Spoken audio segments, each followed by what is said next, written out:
Hello and welcome to the Q&A session of the opening film, The Shiny Shrimps at KASHISH 2020 Virtual.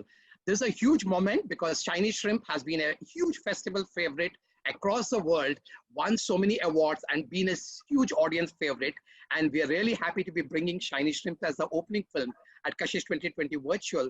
And we have with us Kahini Kuchinad, who works with the Institute Français, who basically helped get the film for us. Kahini, can you want to just speak a few words about Institute Français? Thank you, Sridhar. Hi, I work as the cultural project manager with the French Embassy in India. Institut Français is the cultural arm of the embassy.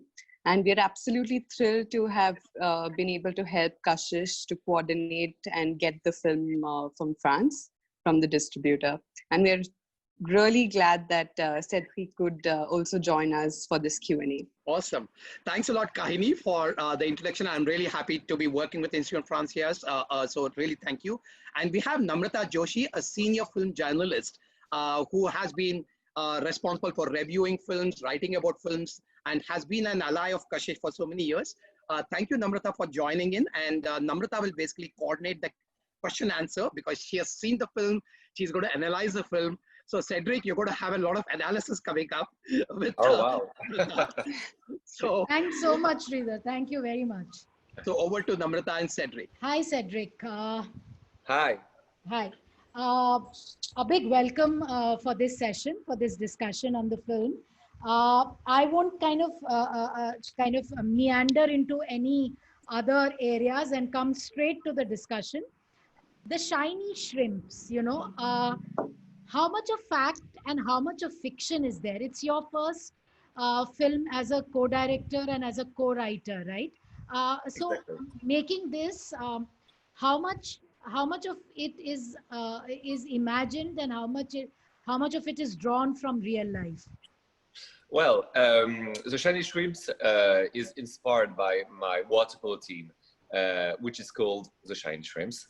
So we have the name in common, but also all the cheering and all the traveling, because we travel a lot to do some competitions, and also some all the humor, all the jokes, some quotes from the dialogues are exactly what we talk about in the real life. So the Shiny Shrimps are a big inspiration.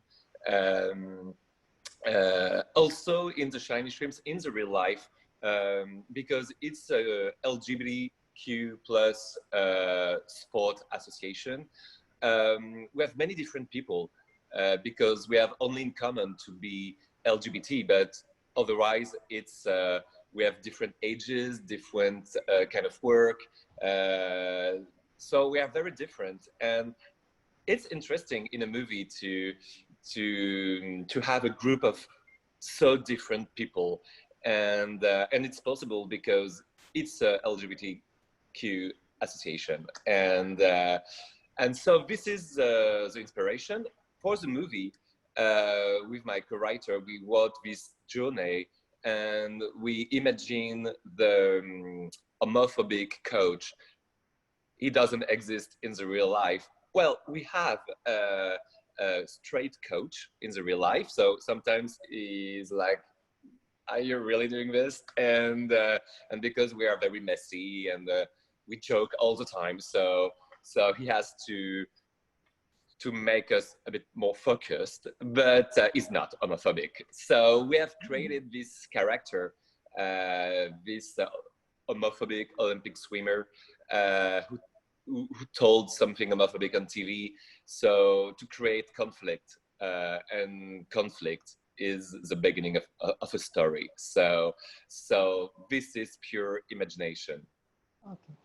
You said that the characters, I mean, when you say that it is drawn from a team that you've also been part of, the characters and the situations, you said that the coach is the coach in terms of his homophobia is an imagined character, but the rest of the team, how much is it drawn from real life people and the situations that they face? How true are they? Well, in the real life, we are much more than 10 people. We are like 40 people. So it's a lot. So when we travel, sometimes we are a very big group of people. So there is no a clone of a person in the real life who is exactly the same in the movie, but it's a mix of people. One of my friends looks like a bit more of this one, but it's a mix with another one. And so, yes, it's everyone is represented. Like, for example, there is a single guy who only think about seducing people. There is the father who is in a strong relationship, who is married. There is also this kind of people in the club. We don't have much trans people. We don't have anymore, actually. We used to have one trans half to ham trans person, but this very flamboyant and charismatic trans woman doesn't exist in the club. But for example, one of my friends, Florian, who is very focused about doing shows and costumes. He has the same kind of personality. So it's a mix of a lot of us, including myself. I recognize myself in different characters in the movie. For example, I used to be the young guy who is 24 and who's discovering this gay world and who is coming from the countryside and doesn't know anything about the gay life in Paris. So I used to be that kid. I used to be the single guy who only think about partying and kissing people, and now I am the guy in a relationship. So because the ages of the character are very different, it's also very different situations. So are you the Cedric in the film then? Now? Actually, not really. Especially when we wrote the movie, I was single at this time, so I'm not this character. But because I used to act, I was thinking about playing this character. So that's why we have the same name, because with Maxime, like the writer, when we did the script, we thought, oh, maybe I could play this character. But it was very important for me also to direct the movie. So at the end, I realized that acting and directing, especially in a movie with 10 people on screen all the time, it's not only one character in two sequences. It's all the characters are on screen all the time. So if I played in the movie, I couldn't have directed it. So finally, I decided not to play, but we kept the name. Okay. You know, the whole movement of the LGBTQIA plus cinema or the culture is a very diverse culture. And what struck me about Shiny Shrimps is that how you have, actively placed it within a very popular format of storytelling. I was wondering whether it was to reach out to the masses in general. Did you want the film to travel beyond the queer community? Is that the reason why you chose to tell it in such a playful and a very light-hearted manner? Well, it's true. We wanted to share this story to the maximum of people, including straight people, because I think it's very important to share this kind of message to all the society and not only our group of LGBTQ people. So that's because I think whole community already know what is important.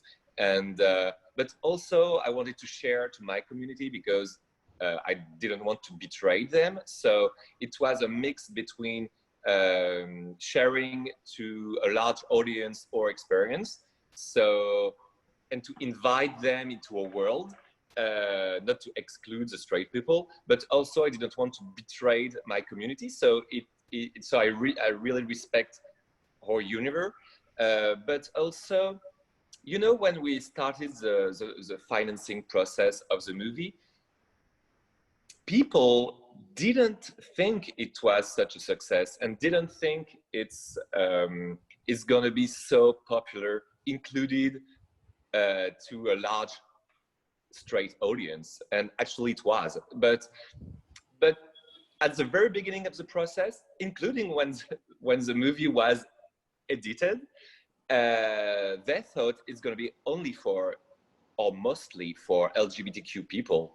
And it was a very big surprise for all the production people to see that movie work so well to the straight people as well. Mm-hmm, mm-hmm.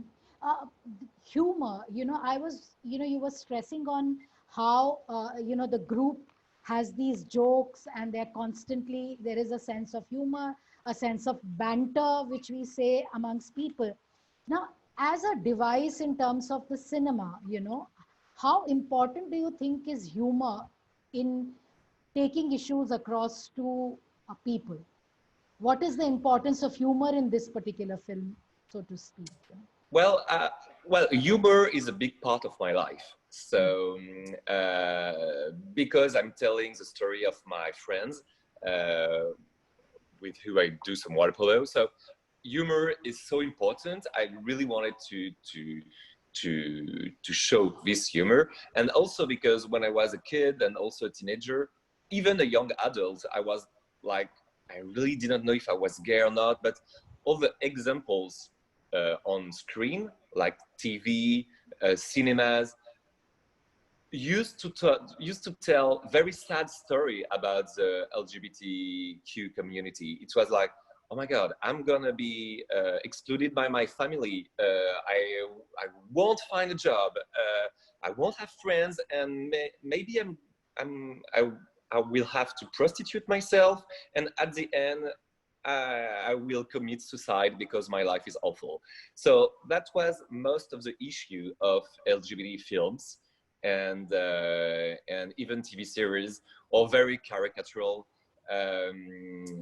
And the only comedies we have was like really crazy gay character, but only one character, and is super extreme and flamboyant. I really like flamboyant characters. That's why there are also flamboyant characters in the Shiny Shrimps, but not only. It's not just one character like the third character. It's all the characters are super important.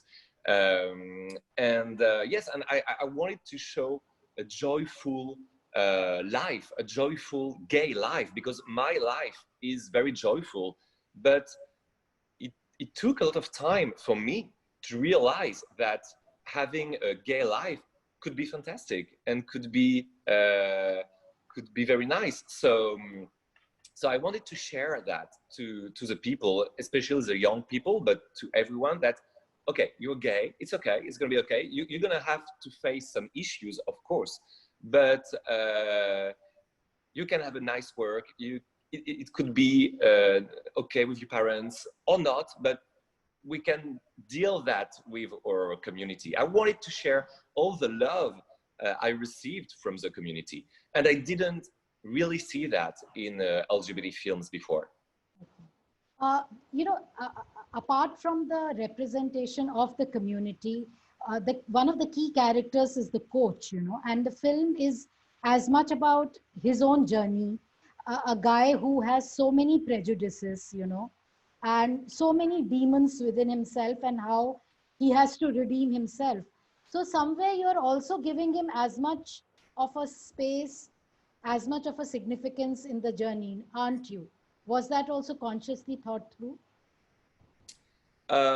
Yeah, I think it's a journey for every character, and in a way, he's the main character because he's the one who's gonna change the way he sees the world. Because he's an Olympic swimmer, he's very focused on his career, so he didn't really take charge. He was not focused on his family, so he divorced. He has a completed relationship with his own daughter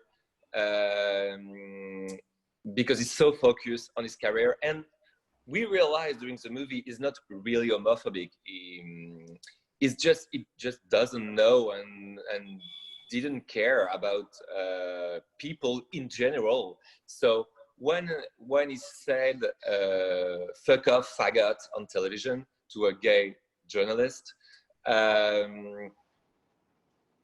he doesn't care about his sexuality. He just say faggot because it's an insult, but he doesn't think about it. And at the end, you realize it's not really homophobic. It just, but like most of the people say something homophobic without realizing it's homophobic.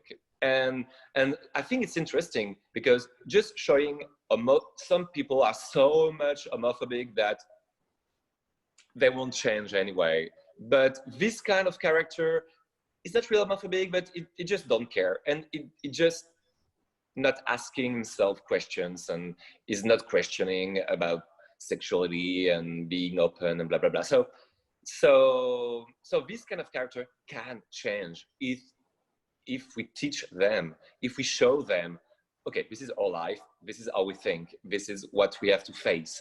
And you don't realize it because you're straight and you don't care. But come with us, make the journey with us, and you will see, and you will change maybe. Mm-hmm. The whole ensemble, you have so many characters. How easy was it to cast all the actors in the roles, and how was it to kind of maintain a sense of balance, you know, so that everyone gets their own space in the film, so to speak? Yeah, it was not easy at all. It was not easy at all because it was very complicated. Some characters are super complicated to cast. For example, a trans woman was super complicated to cast because there are very, very few trans women actresses in France. Like very few, maybe 2 or 3. So we met a lot of trans women who are not actresses, but it didn't work very well because they didn't fit the character very well. Also because the character in the movie is just starting his M to F transition. So a character who is transitioning is not completely the same that a person who started his transition like when she was 14, for example, because people start very early and don't have the same attitude, you know. And we met a lot of people who start transitioning very, very young, so they didn't really fit the character and they didn't really know how to play. So finally we found the character of Fred in a cabaret, and Romain Brou, who plays this character, is a guy, so he's not a trans woman, but he performs in his cabaret as a woman. So, and in his everyday life, he can go to the supermarket dressed in woman. So it's very gender fluid. So he's not completely a trans person, but he's very gender fluid. So that was very interesting, but it was hard. It was very hard to find. Same for a black actor who wants to play a gay. It was super hard to find in France because there are very few black actors, and maybe 90% of them, when they received the script, they didn't want to play a gay character because of the family, friends, religion, whatever. So yes, that was quite complicated, and we want to have this diversity. It was very important for us to show very different ages, very different people with different issues, and I think when you film a group of 10 people, they have to be very different, because otherwise, as a spectator, it's very hard to see, okay, if they look like the same too much, you're very confused, you know. So they are very, very different. Mm-hmm. That's an interesting observation because, you know, sitting right here in India, one would assume that cinema in France is liberal enough for people to be more experimental in the way the, you know, stories play out. But from what I hear from you, there are still a long way to go, is it? Yeah, exactly. Today, a lot of people, producer, actors, whatever, says, of course, the Shiny Shrimps are a success. It's like, of course, it's normal. It's a great movie, and it's but but at the beginning of this journey, it was very complicated to find finance and to convince people like TV, all the finance people, because yes, because it's still LGBT movie, so they say, oh my God, who's gonna watch this movie? So it's not so easy. It looks like easy now, but it was not. Mhm, mhm. When was it? It has been now in theaters. When was it released? If I could know a bit about the timeline of the film, when did you start working on it? I think I started working on it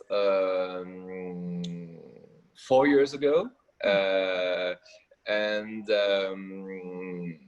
we watched we yes we watched the script. We had the first version of the script after 6 months of writing, and then because we have some issues to find the finance, so we have to wait 1 more year before shooting, but we were ready to shoot 1 year before. But because of the financing process, we had to wait 1 extra year. So during 1 extra year, we rewrite a bit the movie to improve the script. But it was a quite light year because we already had the casting. So yes, I think it was a 3 years process. Okay, okay. And it released commercially in France. Where all has it been screened? Yes, the release was last year in France, the 8th of May, Okay. 2019. But after the release in France, we had some release in many countries. Okay. So, for example, the movie just came out in Italy last week.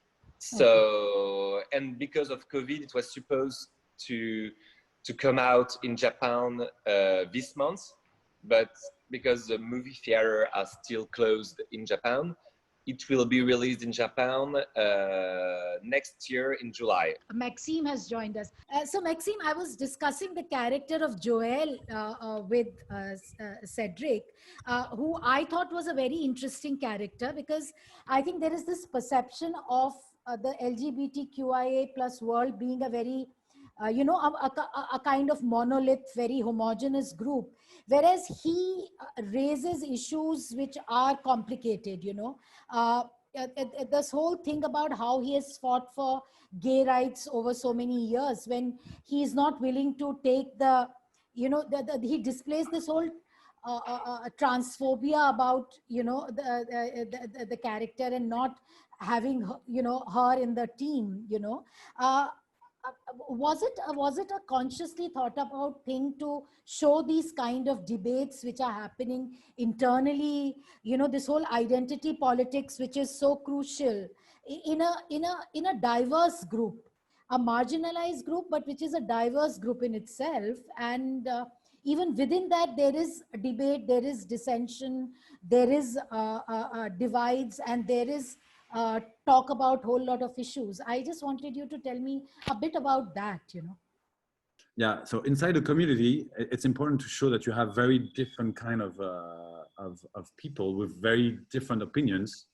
And so for us, it was important to show that it was a different generation, actually. The generation that, like you said, had to fight for rights and everything. And the younger generation is enjoying it, but is forgetting about the previous fights. So the thing is, the more they are a bit too light, the more like heavy he gets. So we always this constant, and the whole movie was about that actually. So he was the swimmer is the guy who sees the world in a very like no pain, no gain.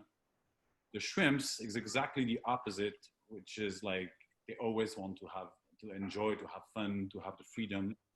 And he's the guy inside that group that actually feels like a bit like the swimmer, which is like life is a struggle. You cannot, you have to achieve, you have to do, it's a fight. So it was very important to have a diverse voice inside the group, because the sexuality doesn't give the whole aspect who you are. Cedric, And is also, that, yeah, sorry. oh, sorry. Yeah. No, I just wanted to add something, because about the character of Joel, is an activist, but is also very intolerant about the lesbians Absolutely, and the absolutely. trans, and it doesn't really get all the trans issue, and we make jokes about that, because it was very important for us to show that inside the LGBTQ plus community, we are not, we don't agree all the time, and sometimes there is some intern fights, and Joel represents the activism, but also the Old guard. yes, the old guard, and yes, and some lesbian phobia and transphobia as well. Which brings me to the other question, which I was kind of always interested in knowing, you know, when it comes to cinema dealing with the queer community, as we call it, the LGBTQIA plus community, how important is the insider gaze into the issue, the gaze of somebody who belongs, and how important it is for the outsider perspective? You know, what kind of a balance is ideal to for the narrative to emerge, and how did you achieve it in this film? Well, yeah, because Cedric belongs to the community and I'm outside the community, because Cedric is gay and I'm straight. So we always had this conversation between the two of us, and Cedric was the guardian of the temple of the gay community. So whenever I was suggesting something that was not quite right for him, he was telling me. And at the same time, when he was talking about issues or stuff that would not be understandable for the rest of the world, which is like the heterosexual world, then I was telling him, this is going to be hard to understand. And the movie that you see is actually a conversation between the two of us. So we kept like exchanging on but sometimes, which is weird, sometimes I had ideas that actually people think they come from a gay person and it was not Cedric, and sometimes Cedric had ideas that actually they think it was me and it was him. So it was a cool exchange. Cedric, what about, sorry, I interrupted. Well, perfect answer. It's exactly this kind of process, and it was funny when I talked to Maxime something I think very natural, very common, and Maxime told me, okay, I don't get it, and so I realized, okay, maybe we shouldn't talk about that, or maybe this issue need more explanation for a large audience. So it was good to have this exchange, and I think that's why the movie fits for a large audience, but also for the gay people, really recognize their life. Were there actually arguments which went on for days? Did you really fight over issues also, or was it a very harmonious exchange that you two had? 90% was very harmonious. Don't ask me about the last 10%. Okay. Yeah. Okay. You know, the larger genre of sports cinema itself, you know, And there have been a few films which have dealt with gay characters in a sports story format. Did you actively refer to any, or it was like completely, organic, which came to you on its own? Or did you consciously think of breaking away from, the kind of narratives you had been seeing in cinema as such? Uh, in in sports, it's always about winning and losing. So since the beginning, we decided that we were going to try to make a sport movie where winning and losing was going to be a concern, but was not going to be the ultimate goal.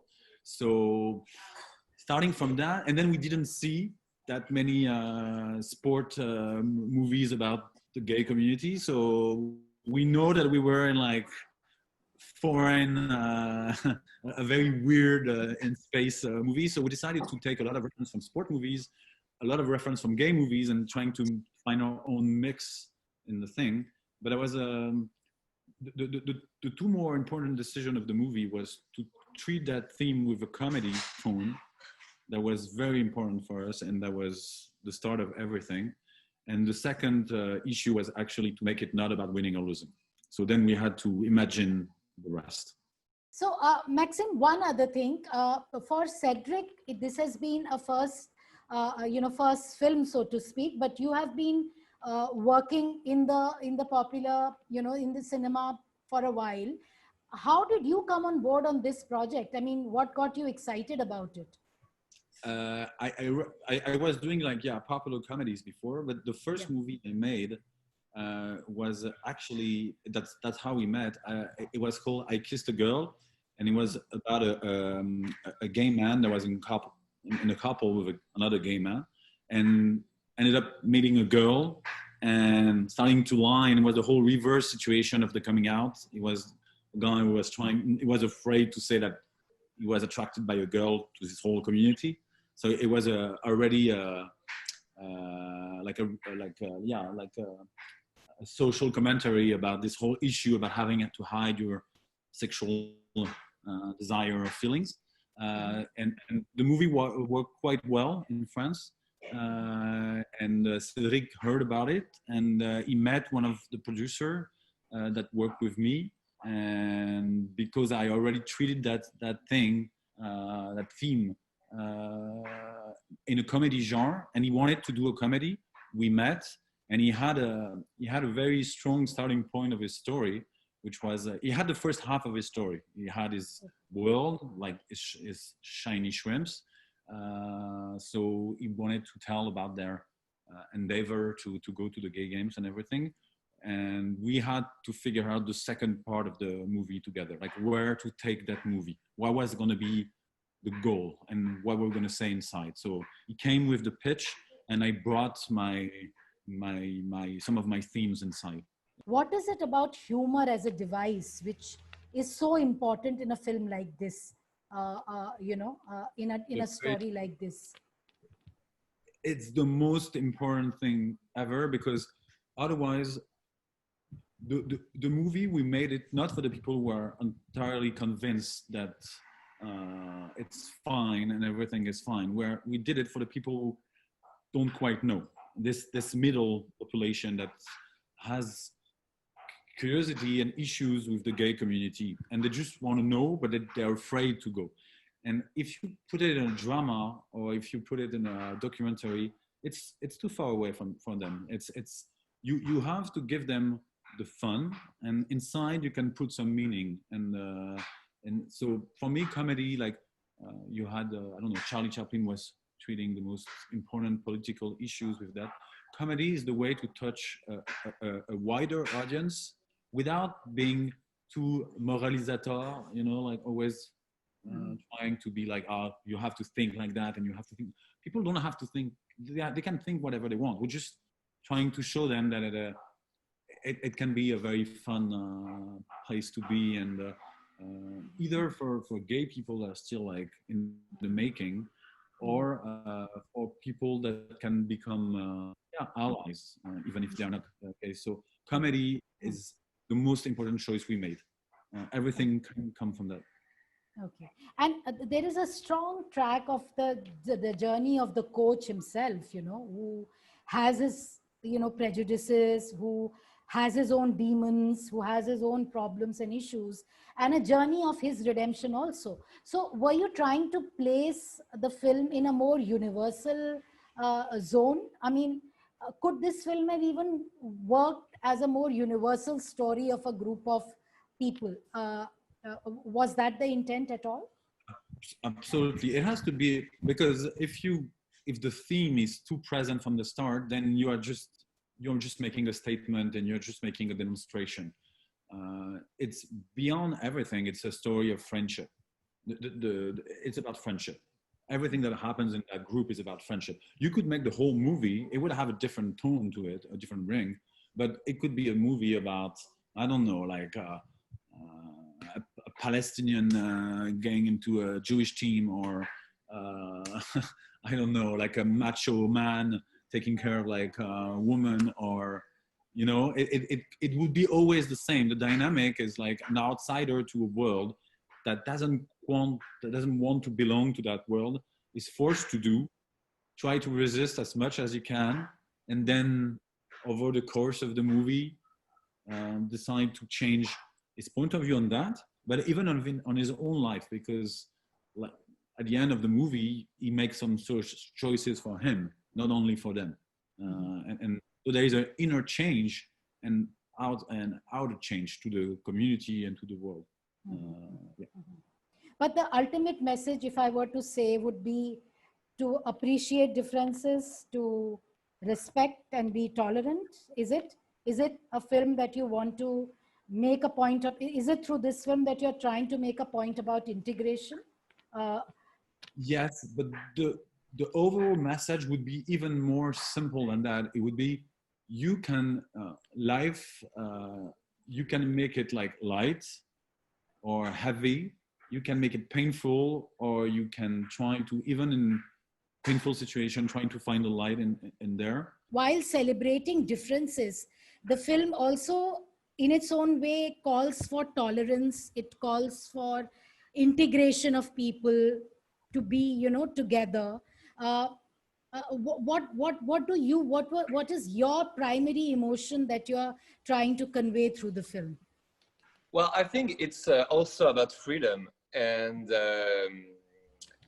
to be who you are, who you want to be, and also to create your own family with your friends, and to find some people who can celebrate your difference with you and to help you to be who you are. It was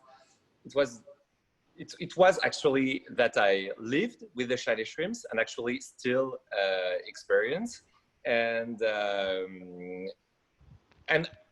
I'm not different from what I am before meeting them. I'm just who I am, who I want to be before meeting them, and this hut family really helped me to be myself, but also the other guys of the team. We always try to help them to be who they want to be. If they want to be extravagant, if they want to wear a dress, even if they are men, it's fine. And we encourage all the differences. As long as it's a nice dress.